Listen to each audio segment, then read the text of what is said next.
Good morning to all my students. आज हम जो करेंगे आगे कंटिन्यू करते हैं वही चैप्टर। तो आप जैसे सपोज करो मैंने 2 क्वेश्चन स्किप किए थे, पहले वो क्वेश्चन देख लो। पहला क्वेश्चन जो मैंने स्किप किया था वो किस तरह था कि आपको बताना है कि अगर आपने ना बहुत सारे ना रेशनल नंबर ऑब्जर्व किए हैं तो आप रेशनल नंबर कौन सी फॉर्म के होते हैं, पी अपॉन क्यू की फॉर्म में तो होते हैं। तो आप क्यू के लिए क्या बता सकते हो? आपको नॉर्मली बताता हूँ जो याद रखना है हमेशा। क्यू क्या होगा हमेशा, क्यू जो कि क्या है डिनोमिनेटर, वो अगर 2 की पावर m इंटू 5 की पावर n की फॉर्मेट का होता है तब वो नंबर क्या होते हैं, टर्मिनेटिंग होते हैं।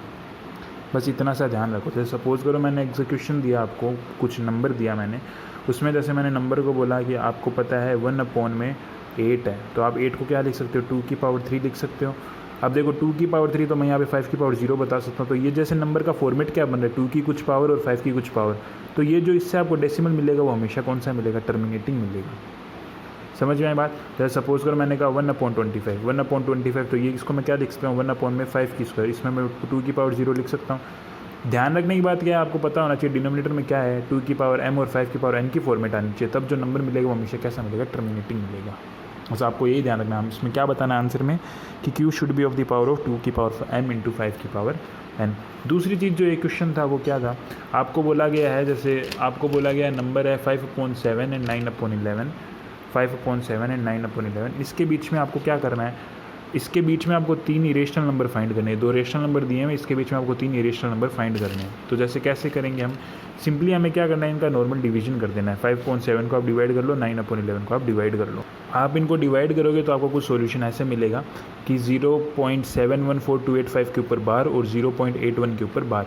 इसके बीच में आपको इरेशनल नंबर फाइंड करना है, तो आप कितने भी फाइंड कर सकते हो। तो आपको बस इतना सा ध्यान रखना, वो क्या करना चाहिए, इनके बीच में लाई करना चाहिए। देखो 0.71 आ रहा है, 0.81 आ रहा है, तो इसके बीच में पता है 72 से लेके आप कितना बीच में, जैसे सपोज करो मैंने एक इरेशनल नंबर बता दिया ऐसे करके 0.75210423 ऐसे करके कुछ भी। तो ये जो नंबर मैंने कुछ भी लिखा है नहीं, जो कि क्या है, एक तो टर्मिनेटिंग नहीं है, मतलब ख़त्म नहीं हो रहा है, और साथ में रिपीटिंग भी नहीं है। ये नंबर क्या है, रिपीट नहीं हो रहा है। तो ये नंबर कैसे होते जाएंगे, इसको हम क्या कहते हैं, रेशनल नंबर कहते हैं। तो आप 2 अपनी मर्जी से कोई भी लिख सकते हो, बस ध्यान क्या रखना है, इनके बीच में लाई करना चाहिए। जैसे मैंने एक और नंबर लिखा x = 79234451521 ऐसे करते करते, तो ये वापस वही बात, नंबर क्या है, रिपीट भी नहीं हो रहा है, टर्मिनेटिंग भी नहीं है। समझ में आए बात? आज हम जो कुछ क्वेश्चंस करेंगे वो उस चीज़ पे करेंगे, उस चीज़ का ध्यान रखना। जैसे सपोज़ करो मैंने आज हमें क्वेश्चंस करने हैं ऑपरेशंस और रियल नंबर्स पे, ऑपरेशंस और रियल नंबर्स। ऑपरेशंस का मतलब सीधा सा एडिशन सब्ट्रैक्शन वगैरह करना। आपको एडिशन सब्ट्रैक्शंस के रूल पता होंगे। ऐड कौन से हो सकते हैं, मेनली लाइक टर्म्स ऐड हो सकते हैं। लाइक टर्म्स मतलब जिनके पीछे का मल्टीपल सेम होता है। ऐड और सब्ट्रैक्ट दोनों के लिए रूल सेम ही है। दोनों किस में हो सकते हैं, जिसके पीछे लाइक टर्म्स है। जैसे सपोज़ करो मैंने लिखा 7x + 4y, तो x और y तो लाइक टर्म्स नहीं हुए, तो ये कभी भी ऐड नहीं हो सकते। और यही चीज़ आपको इसमें लगानी है, रूट वाले में। जैसे सपोज़ करो मैंने लिखा 7 + √2, तो ये कभी भी ऐड नहीं हो सकता। लेकिन अगर मैंने लिखा है 7√2 + 5√2, तो देखो √2 दोनों के पीछे सेम है, तो आंसर क्या होगा, 7 + 5 = 12√2। समझ में आ रही है बात जो मैं कहना चाह रहा हूँ, जो मैं कन्वे करना चाह रहा हूँ। अब अगर जैसे मैंने सपोज़ करो आपको क्वेश्चन दिया है 2√2 + 5√3 + √2 + 3 प्लस आपको मैंने लिखा चलो 3√3। तो अगर आपको इनको ऐड करना है तो आप कैसे करोगे, 2√2 + √2 तो क्या बन जाएगा, 3√2 बन जाएगा, और 5√3 और 3√3 क्या बन जाएगा, 8√3 बन जाएगा। समझ में आई बात? इससे आप एक चीज़ ये भी कन्वे कर सकते हो कि अगर एक इरेशनल नंबर दूसरे इरेशनल नंबर के साथ ऐड होता है तो हमेशा नंबर क्या मिलता है, इरेशनल ही मिलता है हमें। और अगर एक इरेशनल के साथ ऐड होगा तब भी हमें क्या मिलेगा, हमेशा नंबर इरेशनल ही मिलेगा। क्योंकि देखो √2 1.414 समथिंग कुछ होगा, +7 होगा, तो वो भी नंबर हमें क्या मिलेगा, इरेशनल ही मिलेगा। तो एडिशन का आपको सिंपली समझ में आया। अगर 2 इरेशनल नंबर ऐड होते हैं तब भी इरेशनल मिलता है, अगर एक इरेशनल नंबर रेशनल नंबर के साथ ऐड होता है तब भी हमें क्या मिलता है, इरेशनल मिलता है।